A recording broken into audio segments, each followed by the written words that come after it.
Então vamos a dar paso á última das comunicações. María da Luz Antunes, licenciada en Historia, mestra en Ciencias Documentais, comenzou há já algúns anos na Biblioteca da Comisión Europea en Portugal, agora traballa na Escola Superior de Tecnoloxía da Saúde de Lisboa. Aquí falta un mérito en todo este currículo, falta un mérito que é a xefa nosa da Comisión Científica desta. Muito obrigado. Boa tarde. Permitam-me, em primeiro lugar, duas ressalvas. A primeira delas é de que este estudo é a continuação de um outro feito há 4 anos atrás, tendo por base a Web of Science. E a segunda ressalva é de que nem eu nem a outra autora fomos pagas pela Scopus ou pela Elsevier para fazer o trabalho. Acho que isto deve ficar bem claro. Ora bem, é sabido que a atividade científica dos investigadores e o comportamento científico e pedagógico das instituições de ensino superior devem ser analisados e avaliados de forma objetiva e imparcial, porque só assim é que conseguiremos, na prática, caracterizar a imagem de um país na sua vertente de investigação e desenvolvimento. Como é que o desenvolvimento científico pode ser caracterizado num caso do país? É através do número de investigadores que tem? Será através do número de projetos de investigação que desenvolve? Será através dos montantes de investigação atribuídos? É assim que é analisado o desenvolvimento científico de um país? De todo, não é. Porque o principal indicador bibliométrico, como já se falou aqui hoje bastante, o principal indicador bibliométrico que analisa e ajuda a caracterizar o desenvolvimento científico de um país é a qualidade e a totalidade dos trabalhos de investigação publicados em revistas científicas, em que se procede à análise de contagem de artigos e citações publicados em revistas científicas peer review. E a verdade é que todo esse trabalho é muitíssimo facilitado na atualidade, mercê das bases de dados e das plataformas científicas que são cada vez mais tecnologicamente avançadas e que nos facilitam todo o trabalho de contagem e de análise das citações, permitindo, por sua vez, uma avaliação dessas citações de forma mais cuidada e rigorosa. Então, neste caso, o que optámos foi por trabalhar a Scopus. E a Scopus, para quem não tem uma noção e fazendo uma abordagem generalista, a Scopus é uma base de dados de propriedade da Elsevier, é subscrita, foi lançada em 2004, ainda que os seus conteúdos tenham uma abrangência mais ou menos desde 1966 até à atualidade. Tem conteúdos altamente relevantes. Eu permito-me destacar principalmente o facto de 1/4 das revistas científicas que estão indexadas serem de acesso aberto. No que diz respeito às suas qualificações, ao longo dos anos a Scopus foi introduzindo melhorias que acabam por a qualificar e por a destacar comparativamente a outras bases de dados, nomeadamente o facto de introduzir ou de divulgar de imediato artigos que são divulgados muito antes de serem publicados, e isso tem aparecido ao longo do tempo com designações diversas, desde o Early Article, o Proof, o Articles in Press e, mais recentemente, o Not Yet Published. Tem uma recuperação de citações que ultrapassa largamente o idioma inglês, a cobertura de fontes também ultrapassa largamente o mundo anglo-saxónico, porque cobre uma boa parte da Europa, a América Latina e também a região da Ásia-Pacífico. Em 2008 introduziu o Mendeley, que, como vocês já sabem e já foi exaustivamente trabalhado ontem, é um gestor que ajuda o trabalho científico dos investigadores. Em 2010 introduziu o Scopus Journal Analyzer, que por sua vez vai analisar o comportamento das revistas científicas. Em 2010 introduziu 2 ferramentas métricas, o Source Normalized Impact Per Paper e o CIMAGO Journal Rank, e mais recentemente, em 2014, introduziu uma outra ferramenta métrica que é o Impact Per Publication. E ao mesmo tempo tem também os APIs, que é o Application Programming Interface, que ajuda o investigador a fazer uma abordagem direta entre aquilo que é publicado e outras fontes que estejam à sua disposição, nomeadamente o seu blog pessoal, por exemplo, ou a quando do auto-arquivo em repositórios. Portanto, este é o retrato da Scopus. Agora, o que é que estava em análise aqui? É uma análise bibliométrica simples, descritiva quase, da produção científica portuguesa classificada na área da saúde e indexada na Scopus com uma abrangência temporal que vai desde janeiro de 2010 a dezembro de 2015. A informação foi recuperada a partir deste link e foi recuperada na tarde do dia 20 de janeiro de 2016. Porquê este preciosismo? Porque, sendo uma base de dados que é atualizada diariamente, os dados desta tarde seriam necessariamente diferentes dos da manhã seguinte. A Scopus apresenta a informação classificada em 4 grandes grupos e nós optámos por analisá-los a todos antes de tomar decisões. No campo das Life Sciences, optámos por usar só alguma informação. E isto porquê? Porque a área da saúde não é uma ciência exata, mas sim é transversal a muitas outras, e já vamos ver exatamente como. É transversal a muitas outras e, portanto, para termos um retrato da área da saúde, tínhamos que alargar o espectro de recuperação da informação. Daí que, neste grupo de classificação das Life Sciences, resolvemos usar os filtros disponibilizados pela Scopus e selecionámos aqueles que mais se enquadravam na saúde, que foram aqueles que apresentamos. Na área das Health Sciences, optámos por usar toda a informação. No grupo das Physical Sciences, pusemos de parte. No grupo das Ciências Sociais e Humanas, usámos também filtros e optámos por trabalhar com os filtros que apresentamos. Em toda esta informação, usámos também o descritor Portugal no setor do Affiliation Country. O que é que recuperámos a partir daí? Usámos aqui as mesmas expressões que a própria base de dados apresenta, e, portanto, para aqueles 3 grupos de classificação, fomos recuperar a informação nestes setores.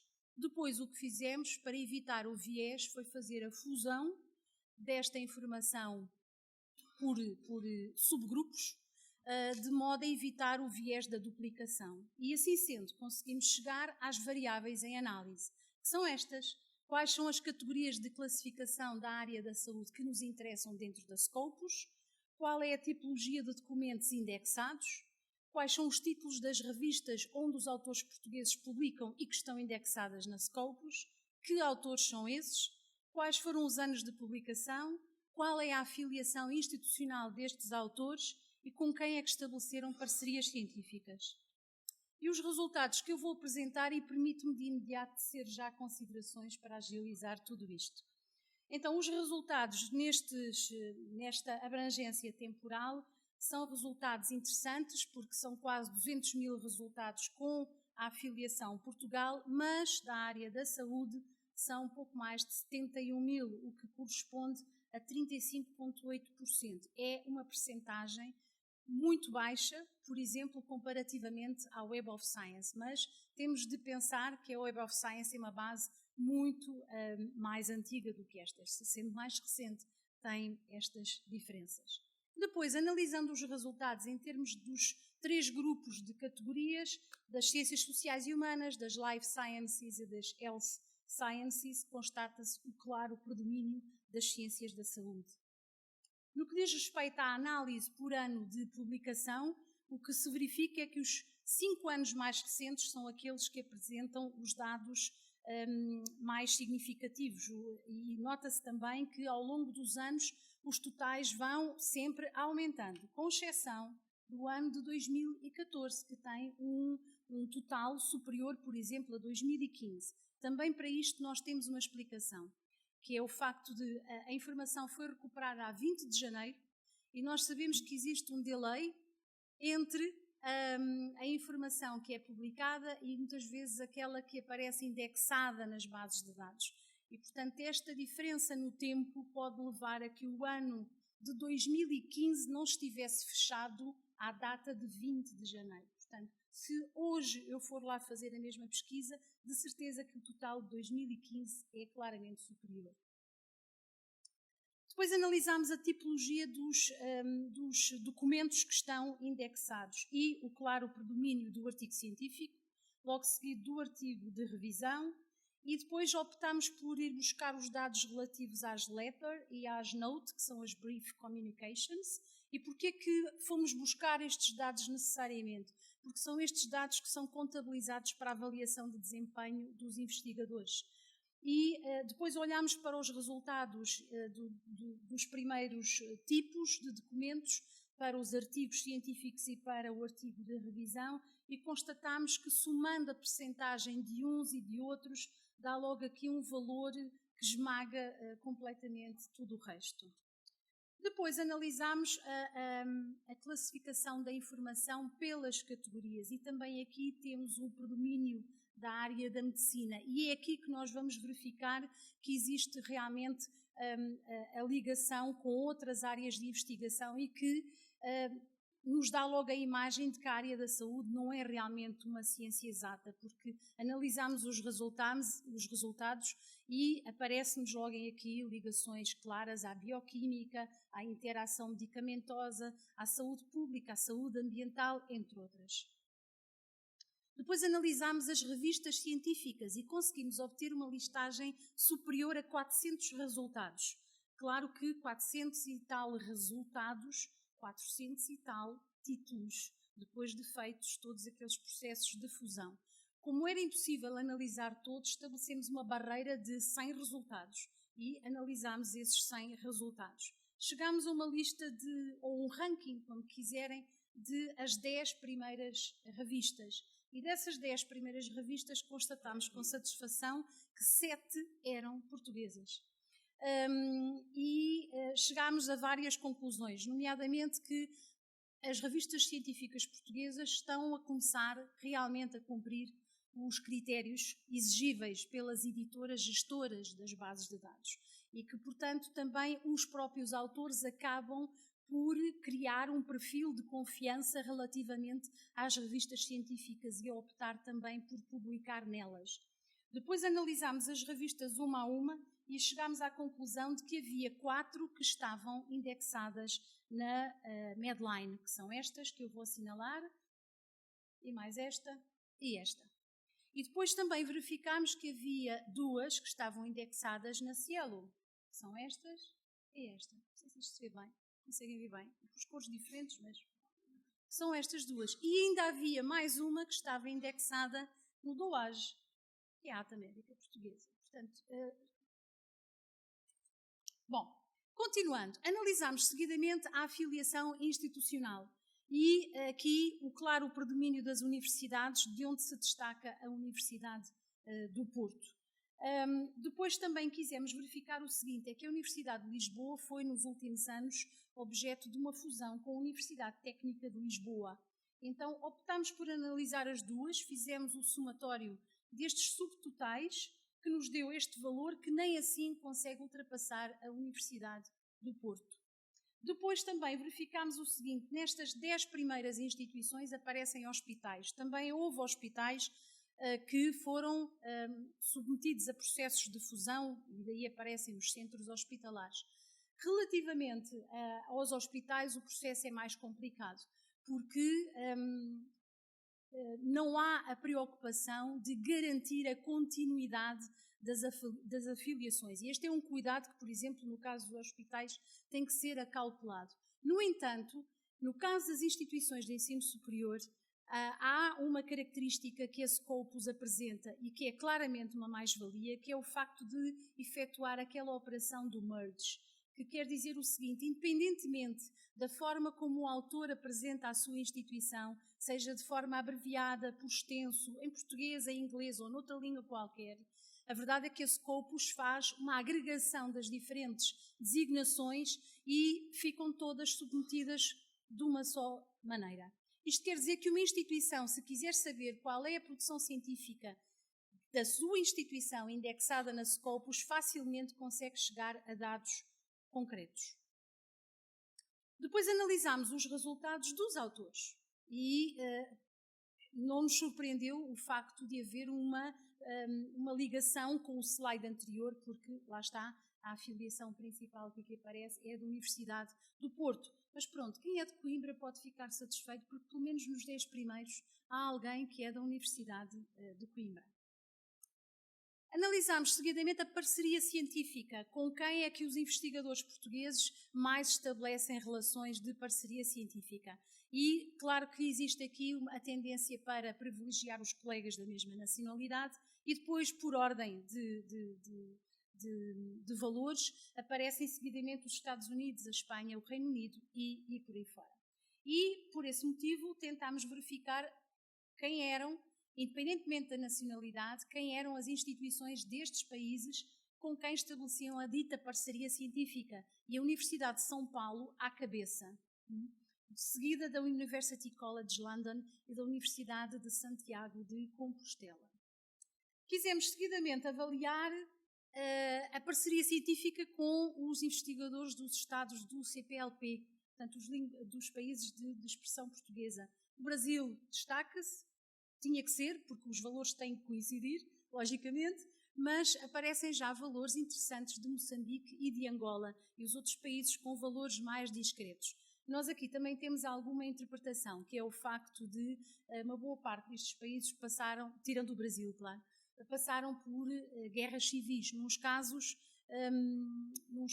durante alguns anos, noutros durante décadas, e, portanto, como podem calcular, em processo de guerra civil não nos parece que seja a investigação a preocupação prioritária. Por outro lado, também só nos anos mais recentes é que as fundações e os financiamentos da investigação começaram também a contemplar mais os Estados africanos. E o que nos apraz dizer é que estes projetos de investigação que têm vindo a ser desenvolvidos ocorrem no terreno e englobam, na sua maioria, profissionais locais. Claro que a maioria não tem experiência de investigação, mas tem o que é principal, que é a grande curiosidade e a vontade de aprender. Depois, este é um gráfico que não consta do nosso paper, mas que optámos por apresentá-lo aqui em homenagem aos nossos colegas espanhóis, que era tentar avaliar como é que era a parceria científica com os colegas de expressão espanhola. E Espanha destaca-se, seguida da Argentina e do México.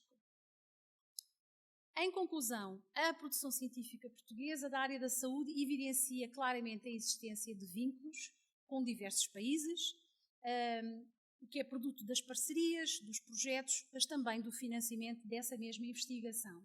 Os investigadores devem procurar obrigatoriamente publicar os outputs da sua investigação e devem assegurar-se de que esses outputs são devidamente divulgados. Para quê? Para consolidar e para validar o conhecimento. Desta maneira conseguem garantir a internacionalização do seu trabalho de investigação, de si próprios enquanto investigadores, mas também da instituição que lhes paga o vencimento. E desta maneira também vão conseguir a possibilidade de obter futuros financiamentos para outros projetos de investigação. Quem ganha com tudo isto é a ciência, em primeira escala. Em último lugar, ganhamos todos nós. Obrigada.